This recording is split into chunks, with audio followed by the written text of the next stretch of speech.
So, what is the right way to handle a bad restaurant meal? I recently witnessed something go down on social media, and I wanted to talk about it on the live stream on the podcast today, just to talk about kind of the different scenarios that can happen and when it would be the right time to bring it up in the restaurant, when would be the right time to bring it to social media. And for that, we're gonna start with a story time. And I'm gonna do a little bit of reading here directly from the comment that I saw on social media, which led to an entire discussion. Now, the purpose here is not to out the person doing this or the restaurant for what might have been a bad service.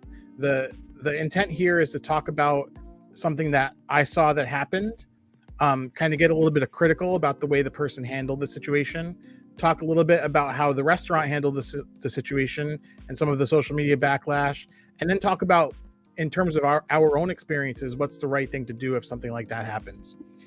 So the comment that I saw, I'm going to take out any names as well, because there's some names that are thrown in here, and I don't want to identify any of these places. So, but we can do that in a member only live stream at some point in the future if you become a channel member, but that's a different story. And I'll talk more about that at the end. So the comment that I saw was, when I came in with my niece and nephew, I know so-and-so and so-and-so came in after us. I'm not being rude. I just need to know, what the heck happened to your tomato sauce? Very little on the macaroni or chicken parm, and even less cheese on top. I used to love it, but now it was dry with cut up grape tomatoes on top. Maybe if they cooked for hours, they would have taste. Now, I can show you, if you're watching live, I can show you a recent picture of the dish in question. So this is one of the restaurants locally that has a chicken parm special of the evening, and this is a $12.99 plate of chicken parm that comes with pasta. Now, just looking at it, analyzing it a little bit, there's kind of an equal serving of chicken and pasta. It looks like capellini, and it looks like the chicken, the perspective here is a little bit weird. It looks like the chicken might be a little bit thick and maybe not pounded out, but I would say that there's good cheese coverage on there. It looks like there's definitely some tomatoes in there. The pasta looks to be properly dressed with tomato sauce. I know a lot of people like a little extra dollop on top, but I would say it's tossed in there nicely, and you can see a little sprinkle of cheese on there as well. Now, to that comment, the restaurant did actually respond, and I think they handled it pretty well. And they said, please message me directly so I can get more information from you. I'll be in touch after work. And then it just went, the initial comment was off the rails. From there, it went even farther off the rails. So I'm going to pull that up right now and just go into a little bit of what this customer was saying. Okay, I hope you don't take offense. And that's when you say no offense, you know what's coming is going to be offensive. I have known so-and-so and her brother so-and-so since they were kids. Their parents since we were kids. I am Italian, so I have high hopes for Italian food. My nephew and his wife picked me up to go to dinner. I picked this place. I felt so bad. The salads and bread were delicious as always. The main course came a little skimpy on the macaroni, but considering the price and cost of things, we were fine with it. The chicken breast was never pounded, and like I said, the sauce. I was so embarrassed for them. I was so embarrassed for having them take me there. Again, an Italian family, maybe we have too much expectations. Okay, heart to heart, so-and-so. You're teaching my so-and-so to cook. Maybe I should do that and he can teach in the kitchen. Laughing face emoji. I have to say, please don't be mad, but when a different person cooked there, they were delicious dishes, especially his sauce and meatballs. Maybe you can get some of his recipes. I learned to make all my Italian dishes from my grandmother, who came here from Sonino, Italy, my godmother, who first owned a different Italian restaurant and then another different Italian restaurant. I wish the best for your restaurant. My cousins also from there have an Italian restaurant in London, which is big success. Maybe people don't understand real Italian food anymore. Sad. And this is where I say, what are you doing? I mean, there's nothing constructive about what you're saying. You're outright naming people that you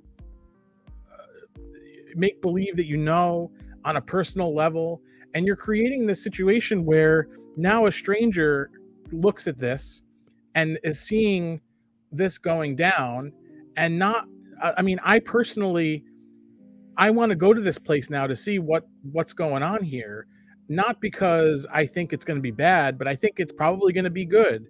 And this is over a $12.99 dish of chicken parm. I really, it's appalling that people would do this.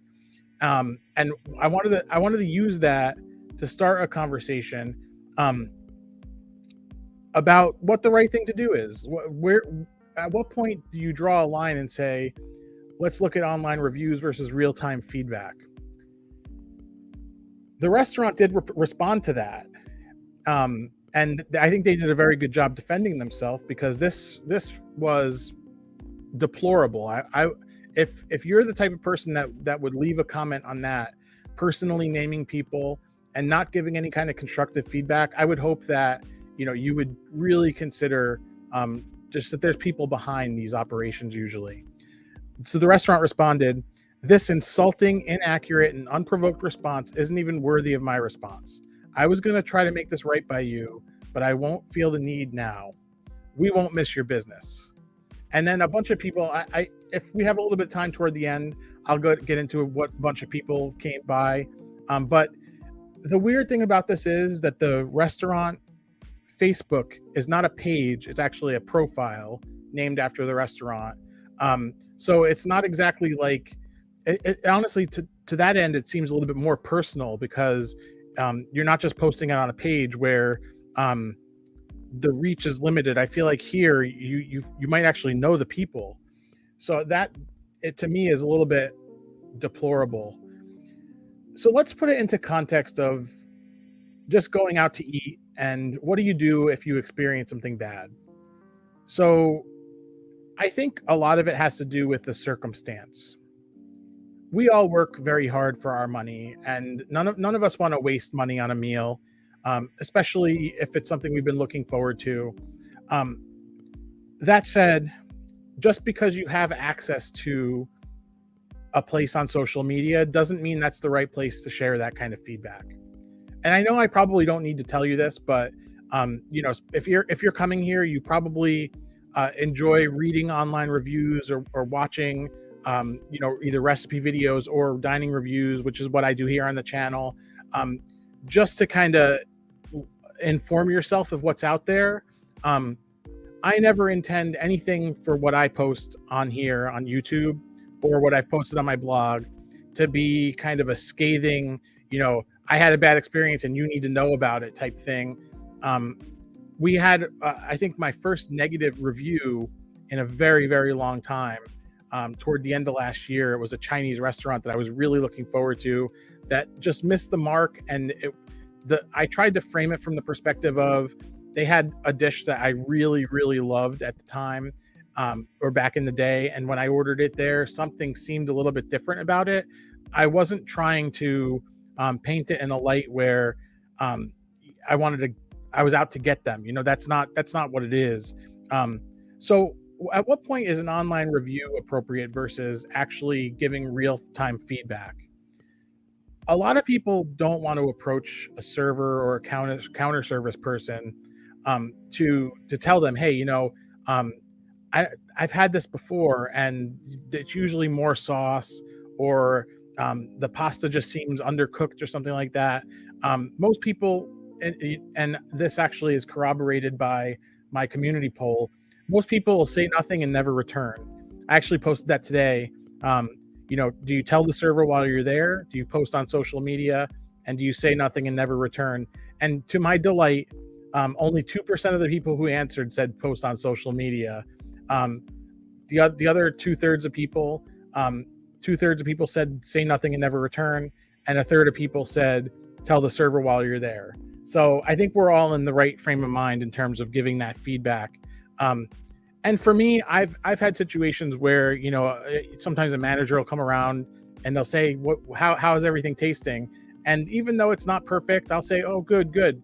I don't want to be the person who complains or nitpicks on little things, but I will take to social media and kind of talk about how it aligns with my expectations and my preferences, um, just in the context of A, creating content, um, but B, providing feedback so that, if they start to see, hey, we're not adding as much salt as we used to, people are starting to notice and people are starting to talk about it. Um, where the power of online social media is, as far as I'm concerned, is in providing that feedback, in providing that kind of um, feedback. That's the right word. Um, but at what point do you do nothing and never return? I would say I've had a few experiences that were like that. Uh, Most of it was way back in the day. Now I'm a little bit more tolerant for things. And I'm also more likely to actually say something in real time if there is a true problem or if there's something that I think could be perceived as constructive. I don't want to be that person who complains or appears to complain just to get something for free. That's kind of the worst kind of customer, and I have a lot of experience with that type of customer, just for various reasons, which maybe one day we'll get into it in the live members only stream. But as far as doing nothing and never going back, I think if you notice that something is not, if it's unsalvageable, if you go back a couple times and things haven't gotten better, they've only gotten worse. If the owners are confrontational, so there was a situation a few years ago, actually going on a decade now, where there was a restaurant called Burger Centric, which now is Dave's Gourmet Burgers in Schenectady, where the online reviews were just ridiculous. I think people didn't take into account the context of the restaurant, the context of the fact that it was a single person running the front of house, cooking the food, being a server, and they had too high expectations for the food, and it came out in Yelp reviews. And I feel like there was also a combination of the owner not being sensitive to the fact that, hey, these are just people, they're going to spew because they want free stuff, and just responding to all that and creating a whole nother situation, which actually is the reason why I went there. So in my head, a friend of mine and I went to Burger Centric for the first time to eat there because we couldn't believe what we were seeing in these reviews. Just things that people were including in the food review that just don't help the dining experience. So it's one of those things that just made me curious, right? But if an owner is receptive to feedback, or even the counter person, or whoever you're dealing with, right? So let's say, for example, you ordered one sandwich and they sent something completely different out. It's not a comfortable conversation to have with the server. Actually, this happened recently at a place up in Clifton Park. We went to eat, and we ordered a kid's meal for our son.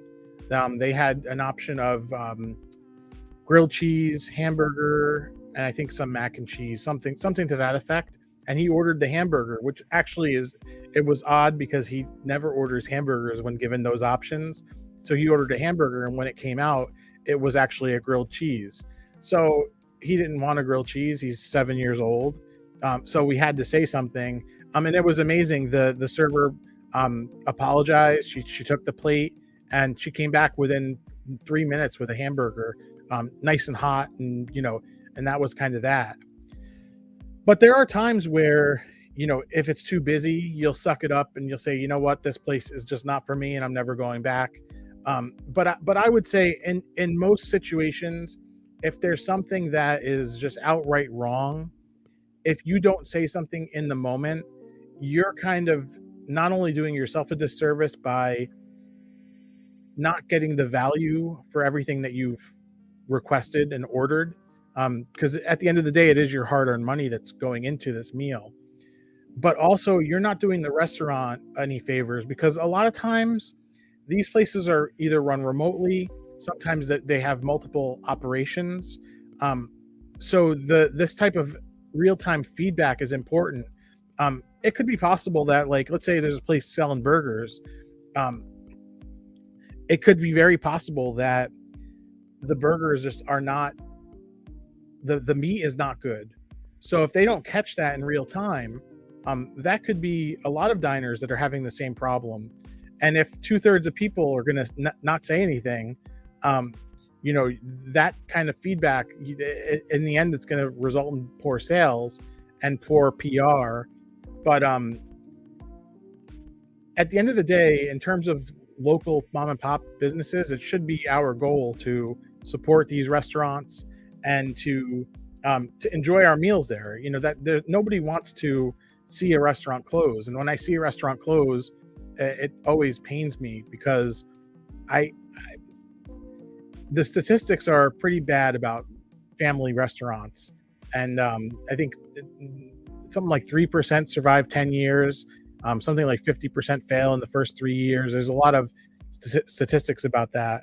And now, after the last couple of years that we've been experiencing, people moving to more takeout before things open back up. If you had a bad experience, it's to your benefit to say something. Um, that said, though, there are times where it's just insalvageable. So in any case, the wrong thing to do is to take to social media and just spew crap. Assume that people, add like actual real people's names in there. This is just not appropriate behavior, and it's not going to get you toward any kind of end goal. So what are the end goals in giving feedback to a restaurant when you encounter a bad meal? The first would be being made whole. So you ordered something and it didn't come out right, or it didn't come out complete. Something was cold. It wasn't the contract that you signed when you ordered it and you decided to pay for that. So in the end, that comes out to a mutual benefit, right? You tell the restaurant, hey, I'm having this issue here with this, and the restaurant corrects the issue, and they make right by the service that you requested. That should be the end goal for everybody, because that's where the most mutual benefit is. Because if it's something that the restaurant can fix, by all means, you're going to help them fix it. The other thing is to just provide, you could sit there, you can get the meal, and you could say, hey, just so you know, I got this. It wasn't exactly what I wanted. I don't want you to do anything, but I just want you to know, in case other people have the same issue, or in case there's a problem in the back, and for that, the benefit is more toward the place. Where you should never get is being selfish about it and just trying to get free stuff out of it, because that's a big thing people want to do. Sometimes people they won't point something out that they know is wrong until they're about halfway done with something, not realizing once the food comes to your table, they're not going to take it back and serve it to somebody else. So that meal is already wasted. So it's not like they care that you've eaten it. But most restaurants, if something is wrong, they'll either comp your bill, or they'll send it to the back and make it correctly. If you eat half of it and then decide to complain, you put the restaurant in a bad situation, because they don't know what to do for you, because you've already consumed it. So now if they give it to you, you basically eaten for free, and they don't have the chance to make it right by you, because so what do? They give you a free dessert. So, and it's kind of never ending. The people who are in that mindset, who are always trying to get something for free and just being selfish about it, aren't understanding that these dishes cost the restaurant money too.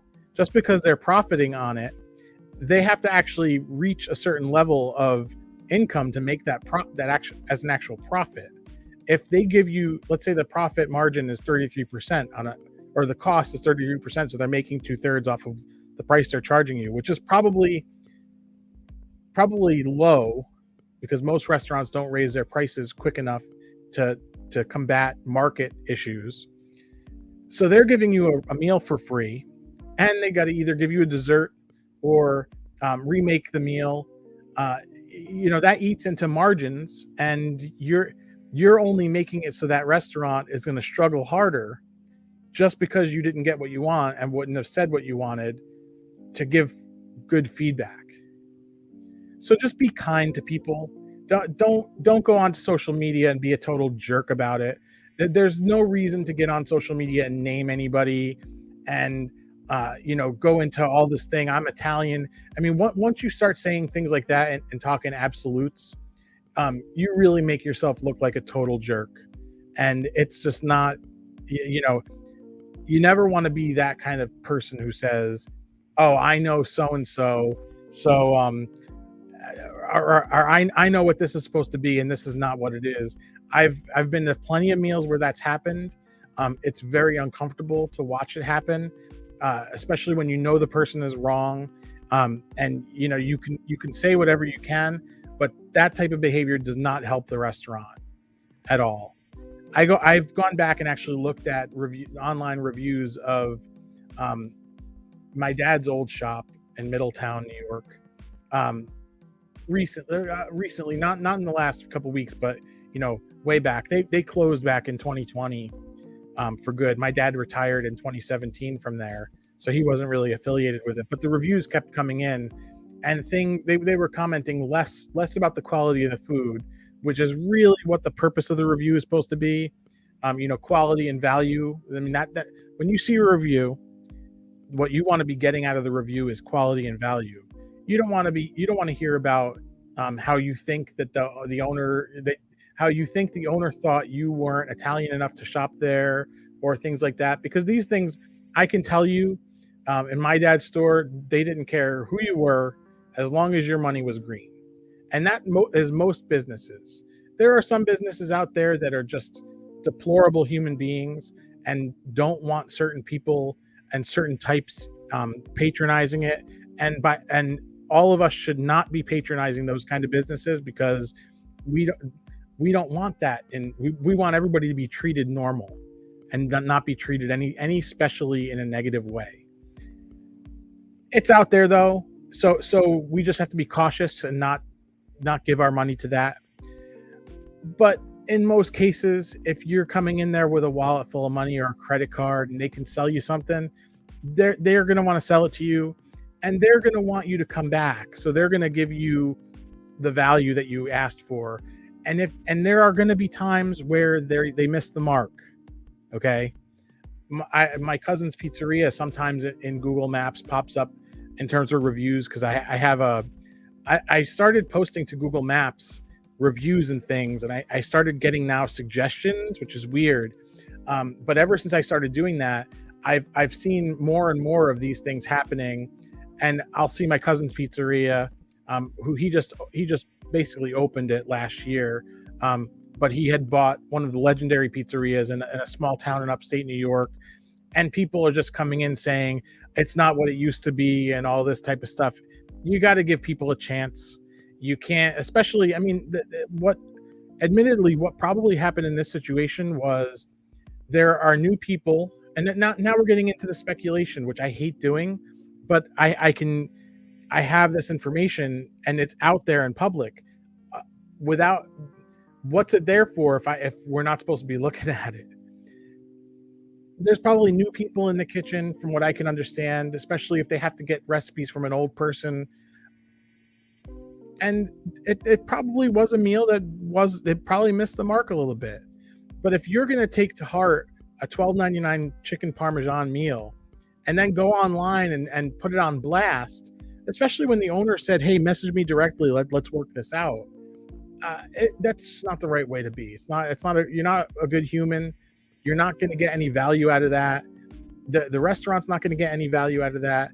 And at the end of the day, a $12.99 chicken parm, it serves two purposes. Because a lot of restaurants do that around here, which I think is a cool thing, actually.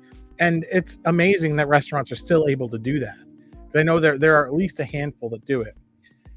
It's to draw more people in, so it's a high volume night, because $12.99 chicken parm, people love that. It's not the type of meal where you're going to go and you're going to get leftovers for the next 3 days. Don't expect that kind of meal for $12.99. You can't even go to Burger King for $12.99 anymore.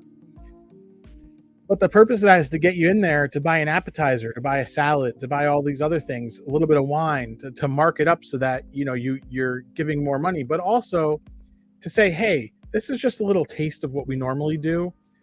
Why don't you come back and sample the entire menu at some point? Maybe one day I'll make a video about that.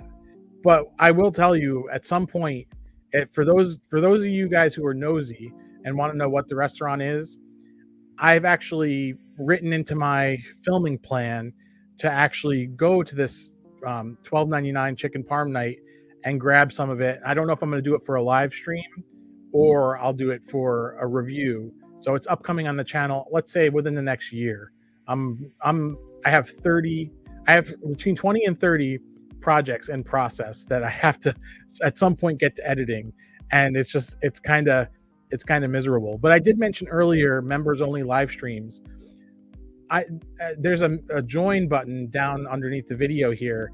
You could join as a channel member. There's a small fee that goes. I put all proceeds that are made from the channel back into the channel, and that actually one of the perks is going to be members only live streams once we get that up and running.